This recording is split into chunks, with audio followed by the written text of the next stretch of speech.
La Cofradía Internacional de Investigadores, a través del programa Huellas de Nuestro Tiempo, programa y ordena y organiza una serie de temas que a lo largo del año les va ofreciendo a ustedes.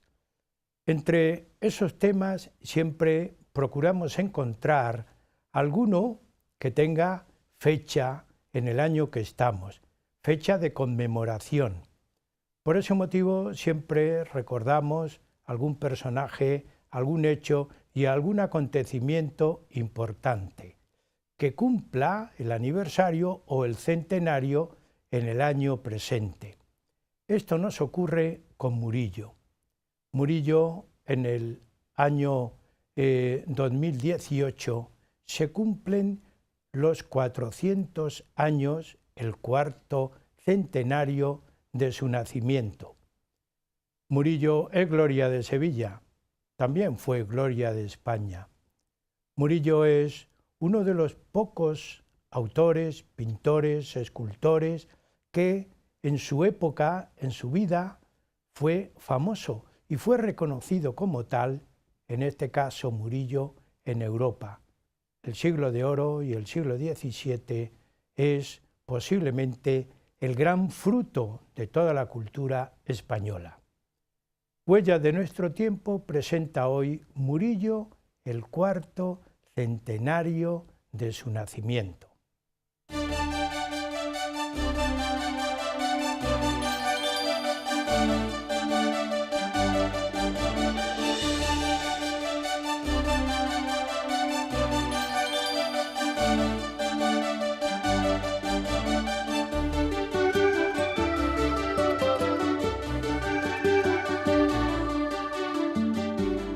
Murillo es el pintor de la delicadeza. Murillo es un pintor extraordinario, hábil técnico y también un gran colorista. He dicho pintor de la delicadeza, pero pintor de la gracia femenina e infantil. Cuando pensamos en Murillo, pensamos en un hombre apacible, tranquilo. Él asumió esa tranquilidad y esa paz rehuyendo la violencia en sus cuadros y en su pintura. Es el gran intérprete de las Inmaculadas y del Niño Jesús.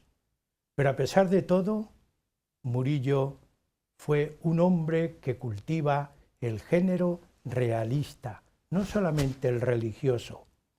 Reúne en su figura y en su trabajo, en su pintura, lo natural español, pero también la gracia sevillana. Para hablar de Murillo, del cuarto centenario de su nacimiento, tenemos en el estudio a don José María Gómez Gómez, estudioso, pero también poeta, que con su quehacer continuo nos va a hablar hoy de este personaje y también nos va a recrear, como siempre, con alguna de sus poesías, poemas, sonetos, no sabemos. Yo ahora mismo puedo decir es una incógnita la poesía que nos va a ofrecer don José María, pero no es una incógnita que está con nosotros. Así que, José María, bienvenido y continuamos. Aquí estamos iniciando un nuevo año, efectivamente, con Murillo, que es sin duda uno de los grandes pintores, no solamente de la historia de la pintura española, sino de la historia de la pintura universal. ¿Qué podemos decir de Murillo antes de hablar de sus datos biográficos? Cuando pensamos en un personaje, yo he intentado, en mi corto estudio, porque no puedo estudiar de todo, pero gracias a vosotros yo estudio y me mantengo vivo en la cultura, que eso es importante, eso es lo que le da vida a la persona. Pues yo en ese estudio he intentado definir a Murillo, pero ¿por qué se le puede definir? Bueno, desde que yo era pequeño en la escuela primaria de mi pueblo, había un librito de lectura que se llamaba Héroes, y uno de los tres pintores que se incluían, que eran Velázquez, Goya y Murillo. Y Murillo empezaba aquella lectura diciendo: Murillo, el pintor de lo sencillo. Y siempre se me ha quedado esa imagen.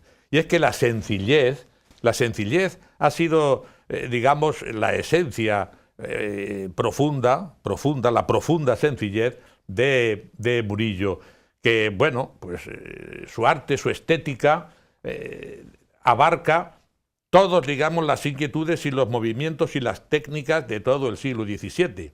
Él empieza siendo naturalista y un tanto tenebrista a la manera de Zurbarán y de sus maestros, Pacheco, etcétera, pero va evolucionando hacia el barroco, ya con Herrera el Mozo y con Velázquez, y después incluso pues conoce la pintura holandesa y la pintura de los Países Bajos, de Rembrandt, y también tiene influencias de ahí. Él introduce ese paisajismo tan interesante en la pintura española, y en fin, incluso pues luego en esas imágenes, en esas representaciones de la Inmaculada o del Buen Pastor y de San Juanito, camina un poco hacia el gusto rococó. Quiero decir que de alguna manera pues abarca todo el proceso de la pintura en el siglo XVII, y algo muy importante, no solamente es que empieza y va evolucionando, sino que en distintas etapas de su vida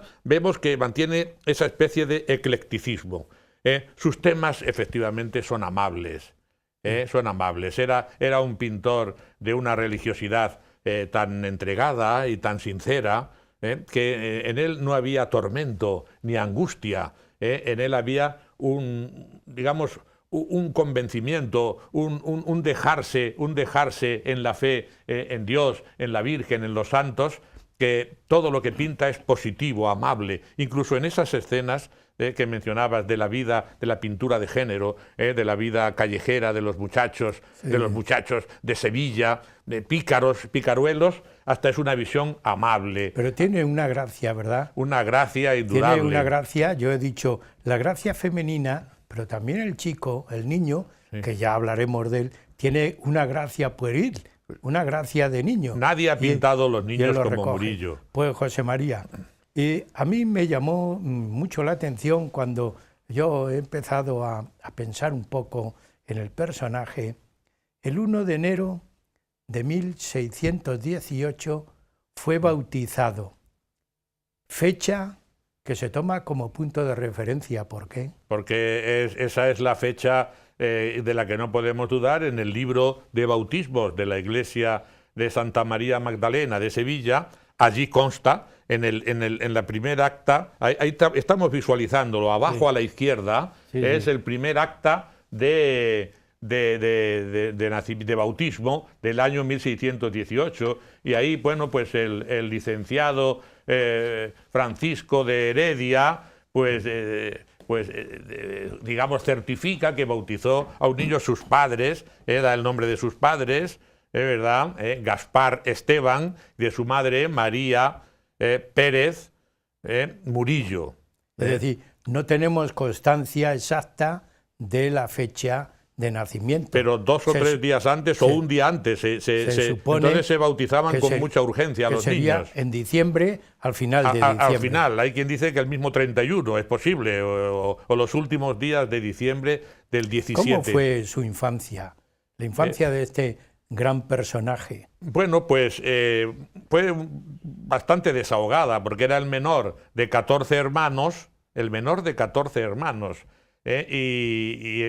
y en fin, y su padre, que era barbero, cirujano, bueno, pues vivía con cierta holgura, y su madre pues pertenecía a una familia de plateros también, relacionados con pintores. Y lo que sucede es que a los 9 años y en pocos meses, quedó huérfano de padre y madre, ¿verdad? Y fue una hermana suya, Ana, la que lo acogió, y con la que, casada también con otro cirujano barbero, Juan Agustín de Lagares, que, en fin, los acogieron y vivió con ellos prácticamente hasta que se casó. Y fue, pues claro, su hermana mayor, pues como si fuese, hizo las veces también de su madre, ¿verdad? Con ellos se educó, incluso se llevaron tan bien que luego, pues, Juan Agustín de Lagares le pone también como albacea testamentario en su testamento, etcétera. Y fue a través posiblemente de su tío y padrino, un hermano de su madre, de su tío y padrino, que Agustín Pérez, que bueno, pues entró en contacto con el pintor Juan del Castillo, con quien los historiadores del momento pues señalan que pudo iniciarse en la técnica pictórica para la que estaba muy bien dotado desde su infancia, ¿verdad? Aunque fundamentalmente, como dice Antonio Palomino, en su museo pictórico, donde incluye biografías de muchos pintores, pues él pintaba sobre todo del natural, que tenía una habilidad innata y era capaz de pintar fácilmente del natural. A ello le añadió su estudio y su conocimiento posterior de José María, sí. Como vamos a hacer un recorrido, tenemos tiempo en el programa, pero yo quiero destacar algo. Él nace en Sevilla, vive en Sevilla, promociona Sevilla, divulga Sevilla. Aunque estuvo fuera de Sevilla algún tiempo, vivió gran parte de ese tiempo en Sevilla. ¿Cómo era la ciudad de Sevilla en este siglo de oro? Bueno, digo siglo de oro desde el siglo XVI, XVII. ¿Cómo era Sevilla en esa época? Mira, estamos visualizando las imágenes de la iglesia de Santa María Magdalena. Hemos visto también la pila bautismal donde fue bautizado. Sevilla en aquel momento es la gran ciudad española y una de las más importantes ciudades europeas, lo que significaba ser una de las más importantes ciudades del mundo, ¿verdad? Sevilla por entonces, a finales del siglo XIX, del siglo XV, tenía unos 130.000 habitantes. 130.000 habitantes que ya con la crisis y la peste de 1599 había disminuido un poco, va a disminuir más con la gran peste también de 1649, pero sigue siendo en el siglo XVII la gran ciudad. Allí pues está, ahí tenemos unas imágenes de la peste de esos años que tanto azotaron en Sevilla, pero allí acuden multitud de personajes de todo tipo, comerciantes, todo relacionado con la posibilidad de viajar y de traficar y de negociar con las Indias. Todo eso hace que haya bastante dinero que sí. Circula. En ninguna ciudad circula tanto dinero como en Sevilla. Es una ciudad de unos 70 conventos aproximadamente, algunos de los cuales pues le encargan obras a Murillo, como le encargan también muchos de los comerciantes que hay aficionados a la pintura, le encargan también, hacen muchos encargos y muchas obras. Y luego pues muchos particulares en épocas de peste y de dolor le encargan también para sus oratorios particulares. Es el pintor más famoso en ese momento. ¿Algunos de los encargos irían a las Indias? Bueno, posiblemente, ¿no? Antonio Palomino dice que lo primero que pintó fue una serie de pinturas para enviar a las Indias. No se sabe nada más que ese dato. Y que con ese dinero que consiguió en esos primeros cuadros, pues él viaja a Madrid para informarse bien digamos, de la pintura, de la colección del patrimonio real, que entonces ya dirige Velázquez, al cual conoce también por su origen también sevillano, ¿verdad? Y a través de Pacheco, y que está durante unos meses y allí se pone perfectamente al corriente de la pintura de Velázquez, de la escuela madrileña y de la escuela italiana, sobre todo la escuela veneciana. Estuvo en Italia. Fue a Italia. Eso posiblemente no. Eso no, Antonio Palomino lo niega. Dicen que se empezó a decir que había estado en Italia porque el pintor que no había estado en Italia pues no era pintor. Y entonces, no había adquirido la mayoría de edad. La mayoría de edad, pintura. Exactamente, pero que no hay ninguna constancia, lo desmiente Antonio Palomino, repito, que escribe el Museo Pictórico y es contemporáneo y escribe biografías de pintores, señala que efectivamente eso fue un bulo, pero que él no llegó. Que, sin embargo, sí que él certifica, porque le conoció a Murillo, que sí que había estado en Madrid, efectivamente. Pero, claro... inició solamente, José María ha citado los encargos que le hicieron para las Indias. Eso fue el inicio, el primero, de su consagración como pintor, cumplir esos encargos. Bueno, ¿O hay algo en Sevilla que ya le mueve también? Es que eso le estimula. Sí, claro, diríamos, eso de Sevilla no sabemos si fue cierto. El cuadro de los cuadros más antiguos que conservamos, un par de ellos, que debió pintar sobre los 25 años o así, pues son la Virgen de María entregando el rosario a Santo Domingo, y sobre todo la Virgen María con Fray Lauterio, que estamos visualizándolo en Fray Lauterio, San Francisco y Santo Tomás de Aquino. El cuadro ya es muy importante, aunque todavía no tiene el movimiento y la espectacularidad de sus otras grandes obras, pero ya muestra esa afabilidad, ese tono amable. María, ¿está en el convento de San Francisco de Sevilla? No, todavía no. Este cuadro lo he visto yo en Cambridge, en el Museo Fitzwilliam de Cambridge. Allí es donde se conserva. Y además casualmente lo he visto porque he estado en Cambridge visitando a mi hijo, y allí fui al Museo Fitzwilliam precisamente para ver esta obra. Es de los primeros, pero no para el convento de San Francisco. No. Ese cuadro que lo pinta... y es la Virgen María que le dice a Fray Lauterio, que está escribiendo mucha teología, pero para demostrar y tener las pruebas de la existencia de Dios, y le dice la Virgen, le muestra quiénes son los que le pueden guiar en ello: San Francisco de Asís y Santo Tomás de Aquino, ¿verdad? Por eso Fray Lauterio está con los libros que él escribe, y está, sin embargo, recibiendo un poco la bendición de San Francisco y de Santo Tomás. Pero luego él, sí, lo primero que pintó fue precisamente el mismo año que se casó, el año 1645, con Beatriz Cabrera y Villalobos, con la cual va a tener también 10 hijos, pero van a vivir 6 hijos.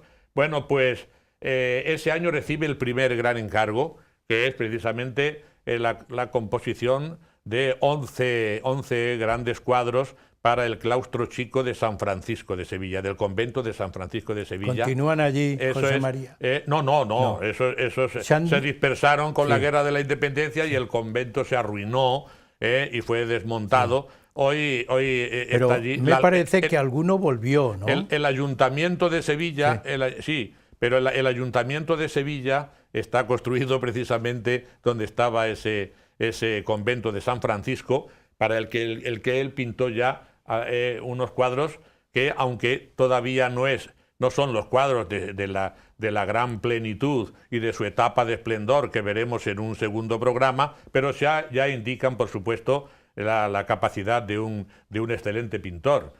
Podemos ver algunos de ellos, algunos de esos cuadros. Aquí tenemos San Francisco consolado por el ángel. Bueno, vemos que todavía no hay el movimiento ni la frescura que después ni ese tono después difuminado de los contornos que veremos en sus obras posteriores. Aquí todavía son unos contornos duros, todavía tampoco el color tiene el cromatismo tan perfecto que alcanzará posteriormente. Otro cuadro que estamos viendo ahora, en este caso, es San Francisco Solano y el Toro. San Francisco Solano, que había nacido en Montilla, fue un fraile que se fue a América. Allí estuvo en Tucumán, en San Miguel de Tucumán, fundado por los talaveranos Francisco de Aguirre y Diego de Villarroel. Allí él pues fue, y allí, bueno, pues este episodio narra cómo, estando haciendo una fiesta de toros, el toro se escapó de la plazoleta, de las talanqueras que tenían, salió por las calles y fue a dar delante de Francisco Solano, el santo, se humilló ante él, y él, con el cordón suyo franciscano, pues le le ató y lo llevó al corral tranquilamente, ¿no? Un episodio que se cuenta de él, ¿verdad? Sí. Pero se nota en estos cuadros que hemos visto la influencia que decías del tenebrismo, ¿verdad? Del tenebrismo y de Zurbarán también. Es muy marcado en esta época. Fíjate, vemos aquí cómo todavía le falta profundidad, la profundidad que dará luego después, pero vemos ya la gran capacidad. Este es San Diego de Alcalá dando de comer a los niños y a los mendigos. Ahí los tenemos rodeados de niños y le tenemos allí toda aquella cohorte de mendigos. La capacidad de pintar rostros, de pintar y no repetirse. Es un maestro en la pintura de los rostros, en la pintura de los gestos. Ahí ya le tenemos. Este es uno de esos primeros cuadros, entre el año 1645 y 1648. O sea, tenía unos todavía... el año 48 cumple los 30 años, ¿verdad? Y está pintando ya de esa manera, con esa tan rara perfección. Sí.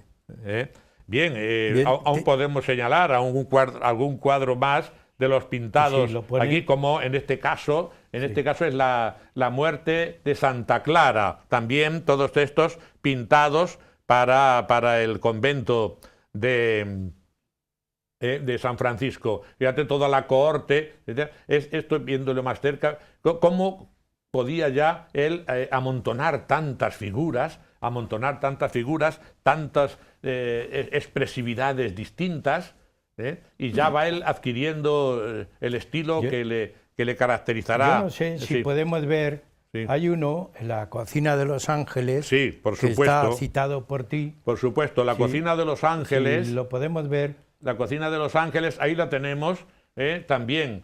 Aquí tenemos ya más movimiento en los personajes. El fraile franciscano, según la tradición, fray Laurencio, pues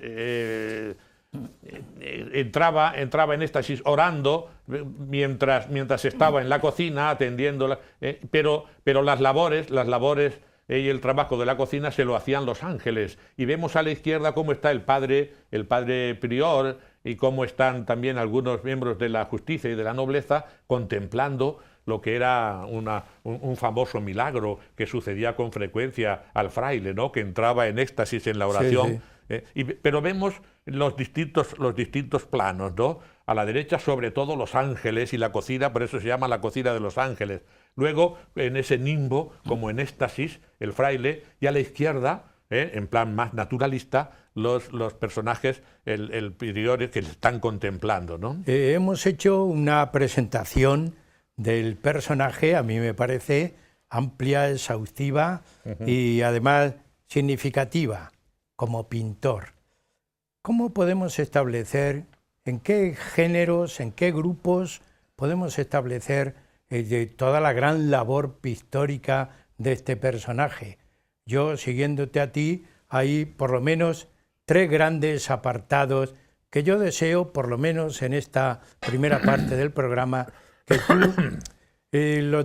los relates de una manera general, porque después en la segunda parte vamos a ir paso a paso viendo esos grandes grupos de trabajo. ¿Cómo se pueden enumerar? Sí, Murillo, ya lo hemos visto, sus comienzos es la pintura religiosa. El gran número de su pintura es la pintura religiosa. Luego, distintos temas o subtemas podríamos señalar dentro de su pintura religiosa.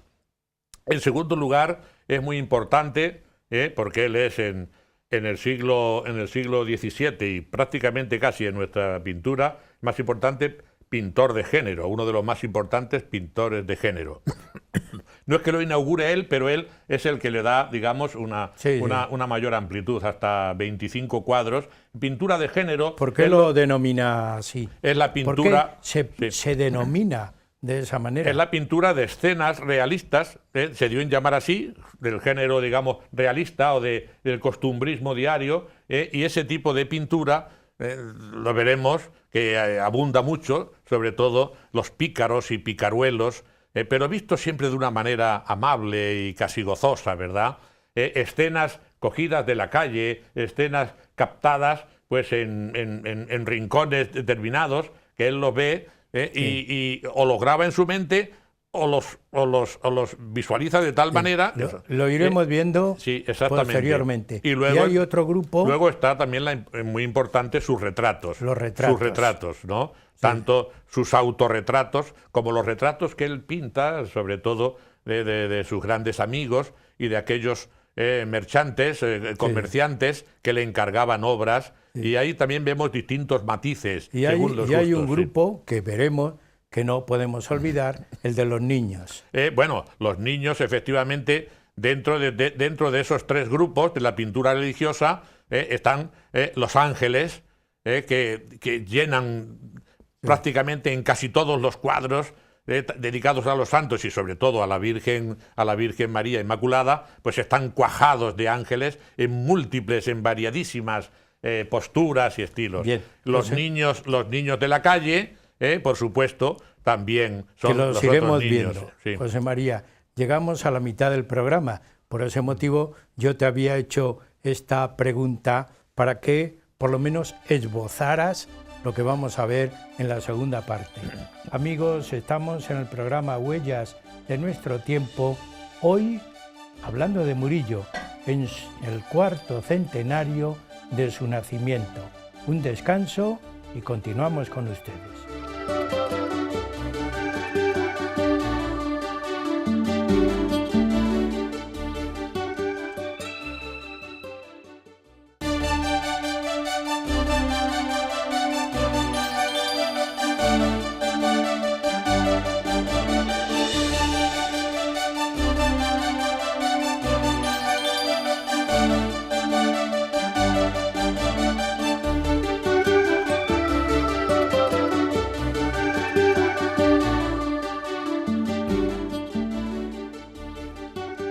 Seguimos en el programa Huellas de nuestro tiempo, que hoy estamos exponiendo el tema Murillo en el 4º centenario de su nacimiento, que ocurrió el 1 de enero de 1618.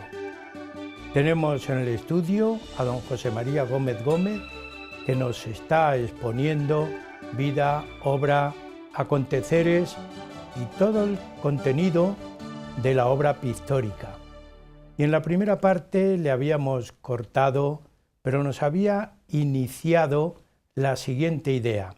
Hay unos bloques temáticos que son los que aglutinan todo el hacer pictórico de Murillo. Pues por ahí le preguntamos a don José María, ¿cuáles son esos bloques temáticos que vamos a ir desgranando poco a poco en esta segunda parte del programa? Bueno, en primer lugar, como hemos visto ya en la primera parte, es la pintura religiosa. La pintura religiosa es lo que abarca la gran producción de Murillo. Pero también, en segundo lugar, tiene lo que se llama la pintura de género, esa pintura de escenas costumbristas de la vida diaria de la ciudad, de las familias, ¿verdad? Y en tercer lugar, pues también es un autor de importantes retratos. Es un gran retratista también. Bien, pues con ese recordatorio continuamos en el programa con el primer bloque temático, el bloque que aparentemente le da más nombre, el bloque religioso. Lógicamente, y tiene una mayor difusión, ¿verdad? Porque todas las familias nobles y burgueses de Sevilla que se lo pueden permitir, le encargan algún cuadro. Es tan amable su pintura, es tan agradable, es tan digamos, propensa a la devoción, incita tanto a la devoción, que todos quieren tener un cuadro. Aquí tenemos la Sagrada Familia del pajarito, porque que está del Museo del Prado. Ahí tenemos al niño con el pajarito en la mano, el perrito que quiere que le suelte el pajarito, el niño como que está jugando, una escena hogareña. La Virgen María a la izquierda tiene al fondo la rueca, y la cesta con las telas que está bordando, y San José a la izquierda tiene la mesa de carpintero con los instrumentos de su oficio, ¿no? Pero es una escena familiar, casi podría ser también casi pintura de género, ¿verdad? Sí. Bueno, pues como esta y las que vamos a ver a continuación, figuras de la Virgen María, figuras de, en este caso, aquí la tenemos, una Virgen María con la luna, en este caso este medio cuerpo, pero por supuesto ya aparecen los ángeles, la figura de la Virgen con el niño, que nadie la ha pintado lo ha pintado como Murillo. Vemos aquí ya esos contornos difusos, la Virgen María, la Virgen del Rosario también con el niño y con ángeles, que es tan propio también de Murillo, todo el coro de ángeles que la rodean, pues todos estos cuadros devocionales que hemos visto en estampas también hasta nuestros días. Se han divulgado claro, mucho. Pues son la ternura, son la sencillez, son lo amable. Él era un hombre de una fe inquebrantable. ¿Quién no ha visto y no ha tenido alguna estampa también de la huida a Egipto? La huida a Egipto. Quizá esa repetición en las estampas, pues hasta en las cajas de dulces ¿no? Y en cartones y en calendarios, ha hecho cierto cansancio en visualizar la pintura de Murillo, y sus detractores hayan hablado de cierto empalagamiento o cierta dulzurarrería, ¿no? De excesiva dulzura. No es así, no es así. Aquí tenemos una estampa en la primera comunión, las recordamos. Pero José María para los niños, era un sí. hombre sencillo y dulce. Sencillo y dulce, era así, efectivamente. Y su propia, que cuando veamos el autorretrato... Estampas de nuestra primera comunión. Es un hombre al que no le podríamos decir, si viviera en el mundo de hoy, que es un hombre depresivo y ni un hombre cargado de problemas psicológicos, sino al contrario, un hombre que transmite paz y tranquilidad. Lo mismo que en su pintura. Es decir, José María, aunque sea aquí un bloque que a mí me atrae porque yo le estoy dando muchas vueltas a este tema en otros aspectos y conceptos, tiene el artista y la obra una identificación, pero una pregunta, una cuestión. Pero la identificación o la originalidad no está en él, sino en el que él lo ve. El artista tiene esa capacidad de transmitir para que él posiblemente no haya pensado en lo que ve el espectador. Sí, eso es así. Nunca un autor es consciente de la dimensión que puede alcanzar su obra. Nunca un autor es consciente. El ejemplo más claro es Cervantes en el Quijote, ¿no? Y cómo lo vio en su tiempo sus contemporáneos y cómo se ha seguido viendo con el tiempo y cómo cada momento de la historia ha ido viendo cosas en el Quijote en las que a lo mejor Cervantes ni soñó, ni pensó. Decir, lo mismo sucede con los Murillo, pintores. Cuando tú decías que hasta en las cajas de dulces, Murillo no concibió su obra para eso. Claro. Pero después viene el espectador, el que contempla la obra y lo ve, y le da otra vida distinta. Por ese motivo, como crítica, aunque sea una crítica de inexpertos, puede valer el porqué, esa difusión. Efectivamente, porque bueno, pues vale su pintura para todas las edades y por supuesto para la contemplación de los niños, las estampas de la primera comunión, por ejemplo, esta estampa de Santas Justa y Rufina sosteniendo la Giralda, según la tradición, pues en el terremoto que tuvo lugar a finales del siglo XVI, pues ellas habían sostenido la Giralda para que no se derrumbara, ¿no? Qué hermosa idea. Y aquí lo constata en multitud de versiones. Ellas están con la palma del martirio cristiano y están ataviadas a la moda del siglo XVI y XVII y están con los cacharros, son las patronas de los alfareros, eran hijas de un alfarero, y estando con los cacharros pasó la procesión, una procesión pagana, y entonces pues el gobernador quiso que ofrendaran esos cacharros para ese dios pagano que llevaban en procesión. Ellas se opusieron y fueron martirizadas, ¿no? Y son por eso, desde el siglo III ya, son las patronas de Sevilla. Aquí tenemos a Santa Ana enseñando, adoctrinando a la Virgen, ¿verdad? Y el fondo de los ángeles, como no podía faltar. Todas estas estampas que hemos visto que tenían nuestras madres en los libros de devoción, no digamos, ya si entramos en el Buen Pastor, claro, esta será una de las estampas más repetidas en la historia de la devoción, ¿verdad? Nadie le pinta, ahí tenemos al Buen Pastor con sus ovejas, nadie pinta las ovejas y los niños, y aquí vemos ya la profundidad del paisaje, porque estas ya son obras de su etapa ya rococó. San Juanito, el célebre San Juanito, San Juan Bautista, con el banderín y el cordero místico, una y otra vez el niño Dios. Y aquí tenemos a San Juanito y al niño Jesús abrazados, los dos primos, arropados por ángeles, y cómo no, la oveja a su lado, y aquí jugando el niño con San Juanito, que está con el banderín del Exeagnus, ahí está el cordero también, jugando, son los niños de la Concha, ¿no? Todos estos cuadros, pues repetidísimos, nos parece, pues ya, pues que los hemos visto tantas veces, que nos parece cosa baladí o una cosa dulzona. No empalagan, no, es el encanto de un hombre, de una fe sin fisuras, de una fe sin angustia. Es la sencillez que tú al principio del programa denominaste a Murillo. Murillo, el pintor de lo sencillo. De lo sencillo. Es decir, que yo me ratifico, y además me has ido respondiendo a la pregunta que yo te hice, porque es algo que yo le estoy madurando y dando vueltas. Es decir, el artista, cuando hace una obra y la envía, ha perdido la obra.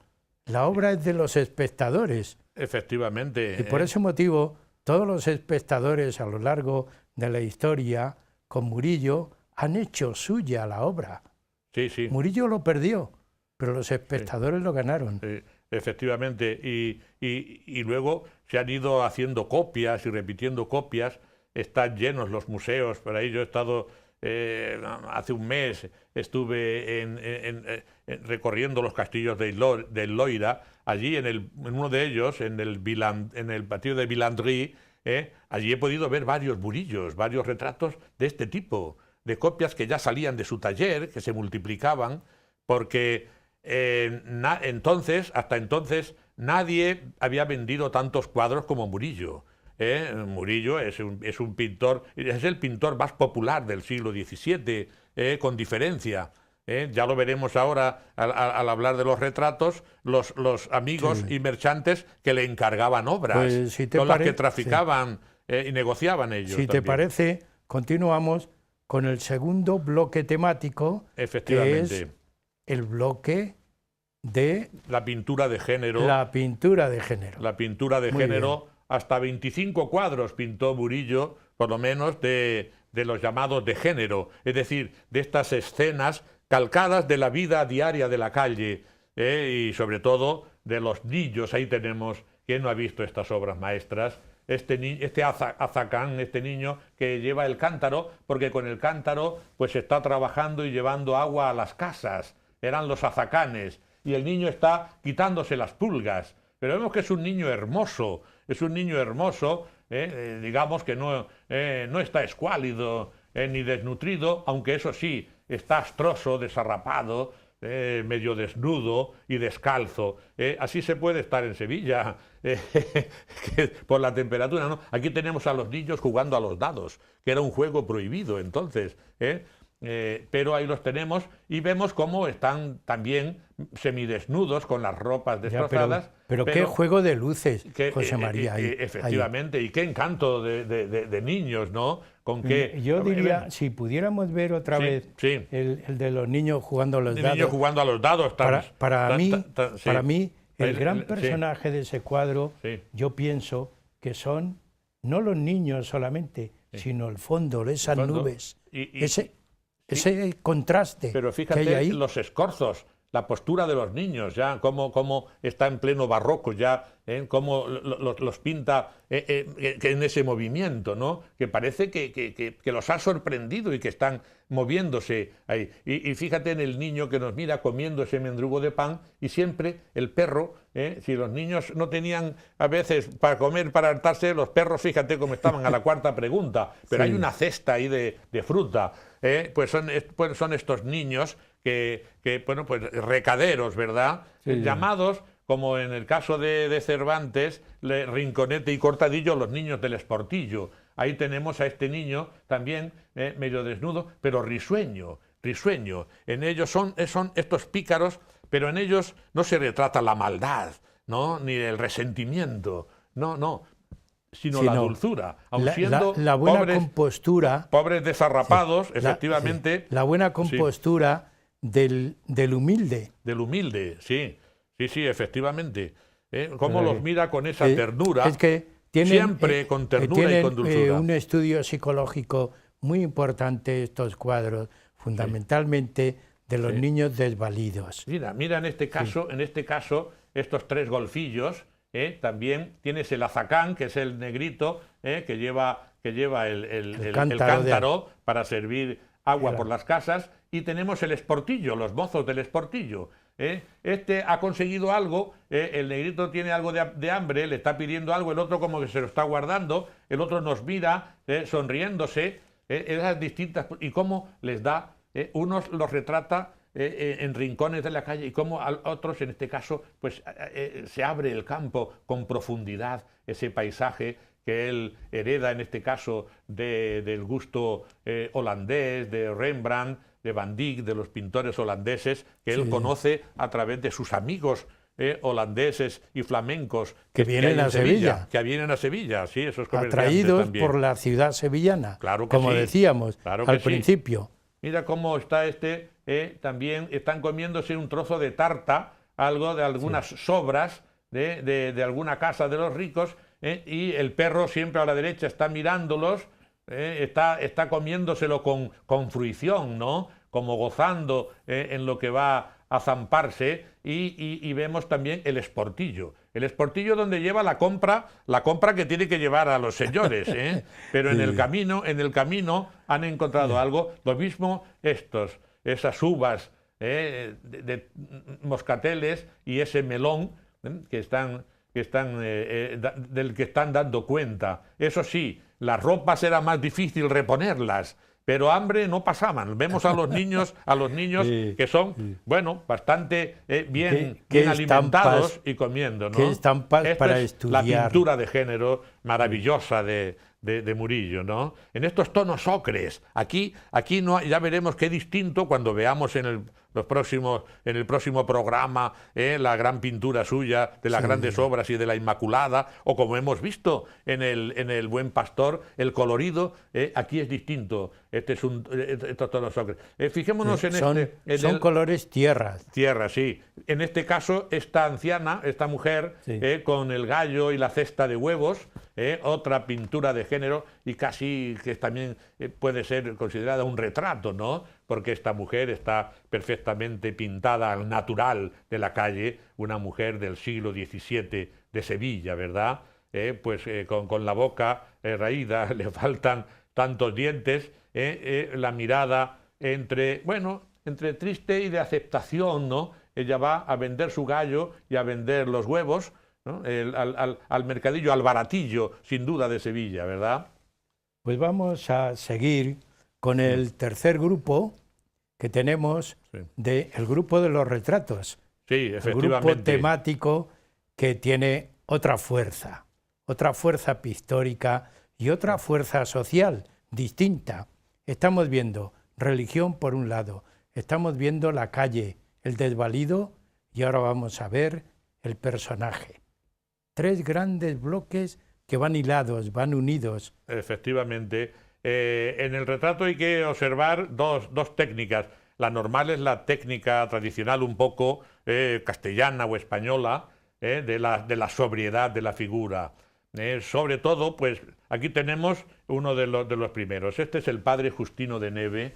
Este era un hombre procedente también de una familia extranjera situada en Sevilla en el siglo XVI, y él es un hombre acaudalado, muy rico, y además es canónigo de la catedral, y se va a dedicar a encargar obras a Murillo, ¿no? Tanto para la iglesia de Santa María la Blanca como para el Hospital de los Venerables. Es uno de sus grandes mecenas, como este otro holandés, Nicolás de Omazur, que ahí le tenemos, que también era poeta, y también llegó a tener 30 y tantas obras de Murillo, ¿no? Y le encarga también para tener él, claro, Sí, se las sí. compra. Incluso al final de su vida, Murillo, cuando muere, dice que le tiene encargadas unas obras que solamente le ha podido entregar hasta 60 pesos, pero que ya le ha pagado 100, le pagaba hasta por adelantado, ¿no? Sin embargo, si esos retratos los vemos con técnica, digamos, española, castellana, este retrato parece un retrato flamenco. Sí. ¿Lo estamos viendo? Total, Este es otro totalmente. de los merchantes, Joshua Van Bell. Y vemos cómo este hombre, que poseía también un cuadro de Rembrandt, cómo él quiere que le pinte un poco a la manera holandesa. Sí. Vemos, esto no era la manera habitual de vestir. Y le trae algunos de vestir. modelos, ¿no? Él le trae, efectivamente, claro. Para por eso que se fijen los modelos. y le piden también. Y bueno, aquí tenemos a don Andrés de Andrade, en actitud un poco con el perro, que también los perros los pinta de maravilla, lo mismo que las ovejas, Murillo, y le vemos también en este sentido de un hombre castellano como este caballero con golilla. No sabemos exactamente a quién pertenece, pero evidentemente es uno de los cuadros. En este sentido le pueden influir Zurbarán y Velázquez, que son Que retratistas. se nota un caballero castellano. Castellano, sí. Lo mismo, mismo que este cuadro. ¿verdad? Que este es Diego Félix de Esquivel. Ahí lo tenemos con la Cruz de Santiago. Y por supuesto, pues en esta actitud, o lo mismo que este gran cronista, historiador de Sevilla, Diego Ortiz de Zúñiga, retratado en medio de ese medallón, como este caballero anónimo. Este podía ser don Miguel de Mañara, antes de convertirse y de impulsar el Hospital de la Misericordia, o el mismo don Juan Tenorio. Vemos este caballero. Bueno, y luego estas damas, que esto puede entenderse claramente pintura de género, estas mujeres en la ventana, que pueden interpretarse también como el retrato, como retratos perfectamente... Pero qué detalle femenino, sí. cómo intenta ocultarse. O en este caso, sí, en la otra, sí, o en este caso, la florista, que esto puede ser un retrato, o también puede ser, algunos lo consideran, una alegoría de la primavera, ¿verdad? Bien, por el gusto alegórico que de la época, y que él también tendrá ocasión de hacer algunos jeroglíficos. Bien, por supuesto, el autorretrato. Pocos han perfeccionado y han pintado con tanta perfección el autorretrato. Pero ahí le tenemos, fíjate en este caso, cómo está en el marco y cómo está poniendo la mano como saliéndose del marco, ese realismo. Pero ese es un recurso pictórico para situar la figura. Y el orgullo de ser pintor. A un lado tiene el cartabón, el lápiz, ¿verdad? Y a otro lado tiene la paleta y los pinceles propios de su oficio, ¿verdad? José María, hecho por encargo de sus hijos, pone ahí. Si pudiéramos ver otra vez el cuadro, de las mujeres asomadas el autorretrato. El autorretrato. Si lo pudiéramos ver, el autorretrato, el siguiente. El siguiente. Y yo cuando miro a Murillo en este retrato, miro frente amplia, frente despejada, porque tiene melena. Sin embargo, no le tapa la frente la melena. Un hombre que está comunicándose, ¿verdad que sí? Como psicólogo estás haciendo... Está comunicándose. La las proporciones perfectas. Y hasta si pudiéramos sí. colocar ese cuadro de armonía de las dimensiones griegas, ¿verdad que se lo podíamos atribuir? Hombre, el canon, muy pocos autores lo han perfeccionado o lo han interpretado con tanta perfección, el canon de la figura humana como Murillo. Ya lo veremos en sus grandes obras. Este cuadro obras. A mí me atrae de esa manera. Destaca la cara, pero no el cuerpo, porque ahí no tiene argumentos para confundir a la cara con ropajes. Son muy oscuros, ¿verdad? Y la mano del artista que quiere salirse del marco. Como diciendo, este soy yo soy mi mano pintando, ¿no? Transmito. Bueno, José María, es que podríamos estar analizando cada cuadro. No podemos ir cuadro Nos queda por cuadro entreteniéndonos, muy poco tiempo, porque ya, pero suficiente para que una pincelada antes de ese poema que nos tienes preparado, una pincelada fuera de estos tres grandes grupos que hemos hablado, el bloque temático religioso, el bloque temático de género, el bloque temático de retratos, aunque no sea nada más que volver solamente a citarlo. Los niños son el gran estudio que merece este pintor. En este programa, porque ya emplazamos para el siguiente de las grandes obras. Cuando nos despidamos ya lo diremos. Y veremos a la Inmaculada y todo esto. Ya lo diremos. Sí, pero efectivamente de todo este bloque yo creo que nos queda como original, porque es que nadie ha pintado un detalle. Nadie ha pintado los niños como Murillo. Si quieres, lo gloso, ya están apareciendo ahí, con estos versos. Entre las glorias que el arte de la pintura ha tenido, una destaca, señera, por su original sentido y por su esencia española. Son los niños de Murillo. Son los ángeles del cielo, querubines encendidos, siempre afables y sonrientes, en movimiento continuo, desnudos, arracimados, entre rosas abrazados en escorzos atrevidos, entre cendales de nubes y el incandescente brillo del proverbial oro viejo del eterno sol divino. En torno a la Inmaculada son pedestal, son estímulo, son corona y son cortejo que la elevan al empíreo. Son el niño Dios que juega con sus padres, humildísimo, en la feliz y sagrada familia del pajarito. Son, entre ovejas dulcísimas, el buen pastor, San Juanito, uno abrazado a la cruz, el otro al cordero místico. Pero también son los astrosos mozuelos del esportillo, los muchachos de la calle que viven a su albedrío, los azacanes del cántaro, los rotos y descosidos que visten pobres harapos, deshilachados, raídos, como aquellos de Cervantes, Rinconete y Cortadillo. Comen mendrugos de pan, rajas de melón, racimos de moscatel transparencia y las sobras de los ricos. Son el hampa de Sevilla, son los buscones, los pícaros, pero en ellos no hay dolor, ni tragedia, ni suplicio.